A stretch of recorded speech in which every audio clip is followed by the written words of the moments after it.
Hello and welcome to the Unstoppable Joy podcast. I'm your host, Kathryn Currie, and today we're going to talk about lasting change. So pull up a chair, grab your favorite beverage, and let's get started.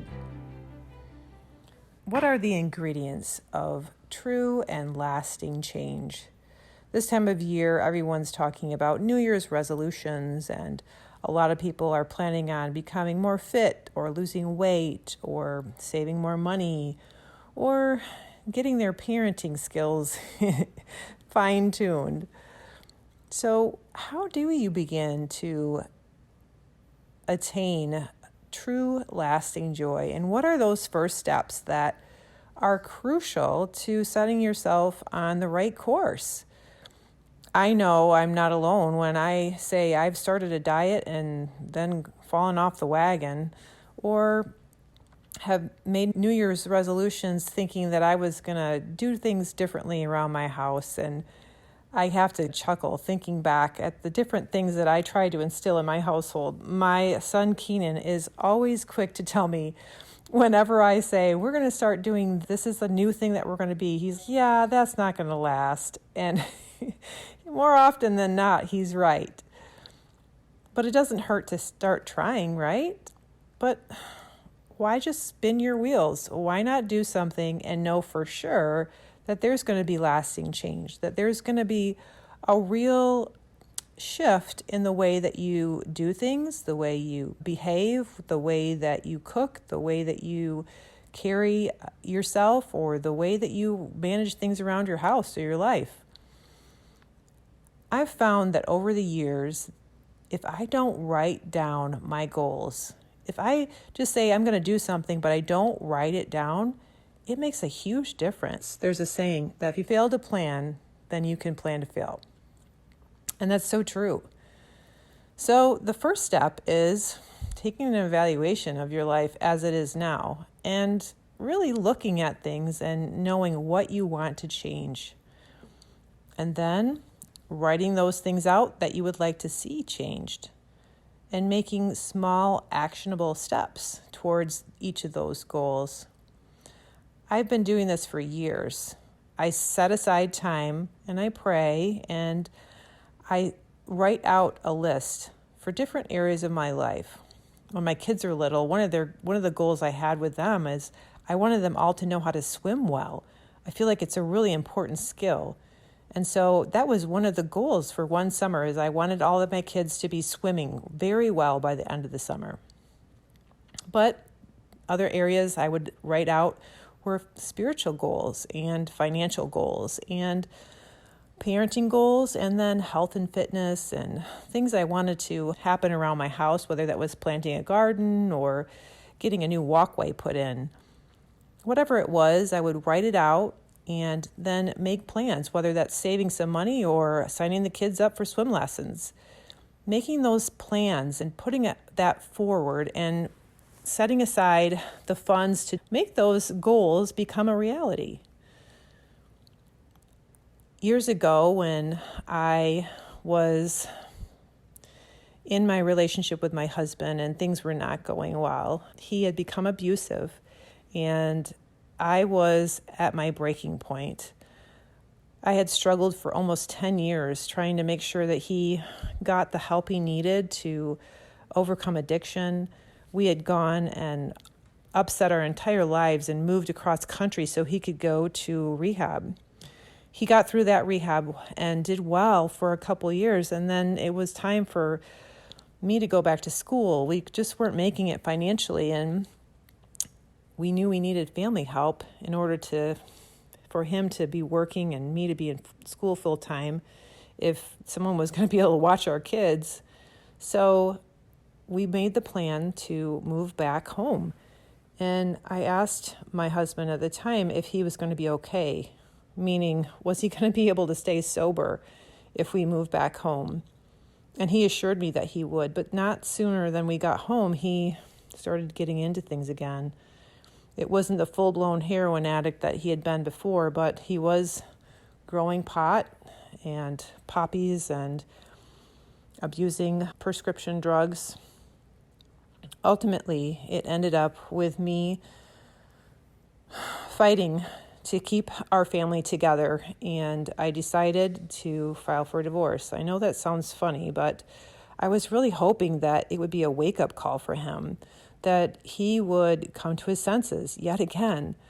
We had been in counseling the second time around, and he had said to our pastor, when he was asked by our pastor if he was going to stop, he said, "No, there's nothing wrong with what I'm doing." And our pastor asked him, "So what you're saying is that you're choosing drugs over your wife and kids?" And he, without hesitation, said yes.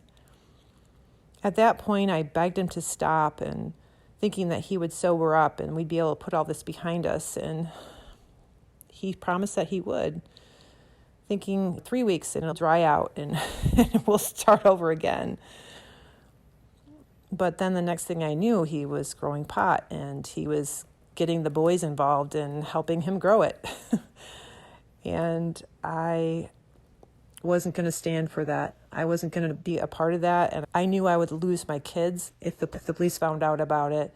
I knew that I could be liable. My name was on the deed to the house, and I was in the midst of nursing school, and I didn't want to lose the ability to support my family and didn't want to lose my kids. So I made a decision to file for divorce and turn him in.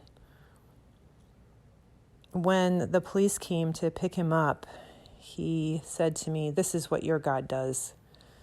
In the days prior to the arrest, he had begun saying things to me like, "If God won't give me what I want, then there's gods of this world that will give me what I want." And I knew what he meant. He was looking to have things provided for him that were not in a godly way. As the police came and they hauled everything out of our basement, all of his growing equipment. We had gotten some growing equipment and had started seeds for our garden in our basement, but this was fall time and not the time to start seeds for a garden. And he had been down there tinkering, and I knew what he was doing.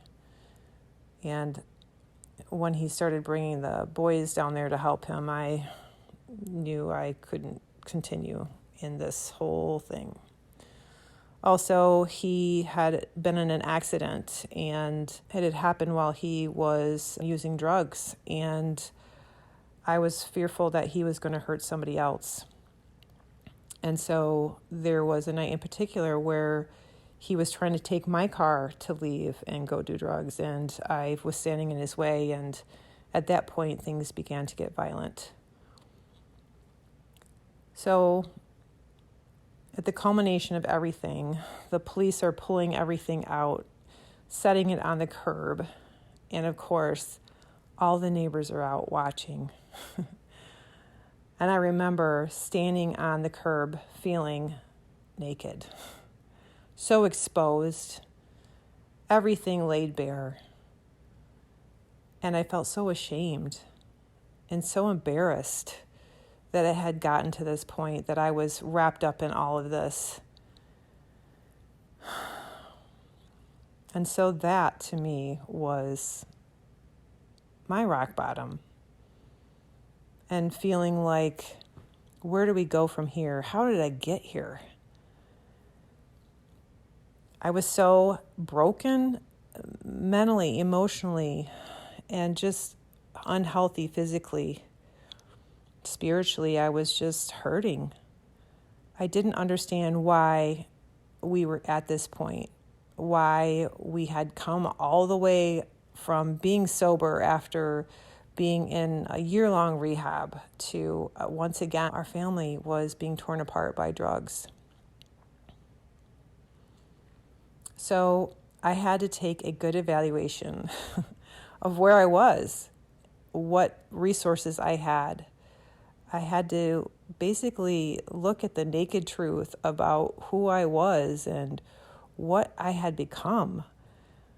What had become of my family, who I was as a parent, who I was as a daughter and a sister. And I had to really take inventory of where I was at that point, what my strengths were, what my weaknesses were.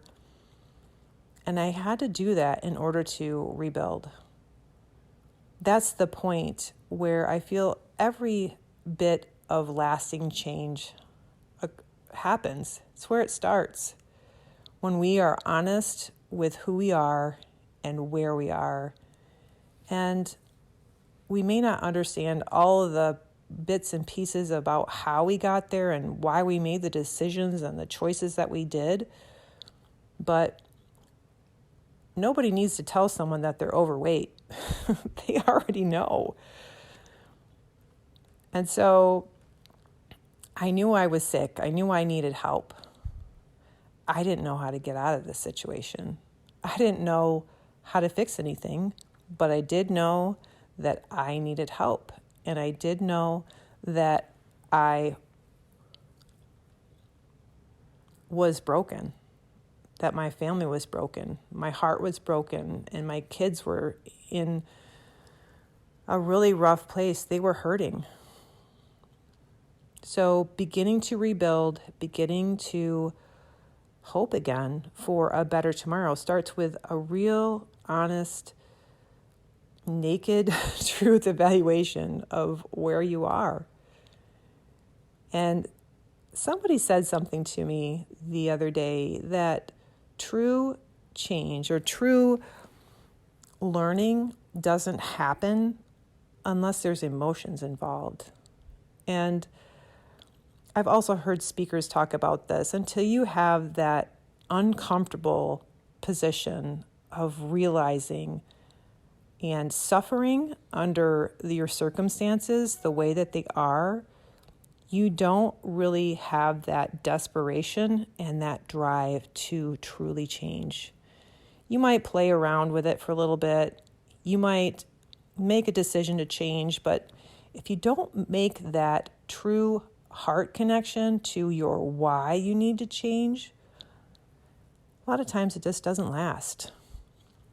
So a couple things to take away today. Number one is take an honest evaluation of where you are. Be gut-wrenchingly honest. Where are you? Are you in debt? Are you unhealthy? Are you maybe not getting enough sleep? Or are you totally stressed out? Are you working way too hard and not having anything to show for it? Whatever your situation is, be honest about it. And then make some dreams, make a list of goals, things that you want to achieve, things that you want to see happen in your life. Then make small steps towards enacting that change. The second thing is write down your why. Why is it that you want this change? Have you come to a point where you realize how painful it is to feel stressed out over your finances and feeling like you've overspent again, and how uncomfortable that is to have calls from creditors or not having enough food for your kids or whatever it is? Are you uncomfortable? Can you not even lay down at night without feeling so heavy and just a heaviness in your chest because of your weight? Or has your alcohol consumption or your smoking or whatever it is gotten out of control? Find your why and then go from there.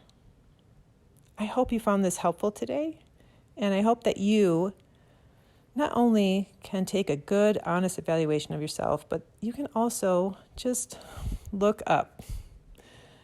One of my favorite verses, and I've touched on this before, I lift my eyes up to the mountains. From where does my help come? My help comes from the Lord, the maker of heaven and earth. Not only do we know when we need to change, and we see it when we're honest, but we also have a Heavenly Father who is more than willing to help us overcome the things that we face. And He is ready and willing to partner with us and give us a vision for our lives. So part of the thing, like I had mentioned before, that I would always do when I'm setting my goals, is I always spend some time in prayer, asking God to give me His vision and His desires for my life. And know that He is willing to help. So write out your goals, make some steps to get there, and ask God to help you. Hope you found this helpful. Be blessed. If you enjoyed today's podcast, please subscribe and share this podcast with your friends. The more that we get the word out, the more we can spread that joy and make a difference in our world. Thanks for joining in. If you're serious about wanting to enact real change in your life, then come on over to the unstoppable-joy.com website, where you can find out more about courses and offerings that we have to help you find your pathway to real change. We offer courses on everything from finding freedom from unforgiveness, anger, to enacting a healthy lifestyle, and when are you ready to date? So stop on over and we'd be glad to help you find which courses are best for you and how we can help you. Be blessed. Today's episode was sponsored by Solar Grids Grand Rapids. If you are looking for solar grids to be placed on your home or business to save yourself some money, you can find information about that at solargridsgrandrapids.com. They service the greater Grand Rapids area and the entire U.S., so go ahead, reach out to them today.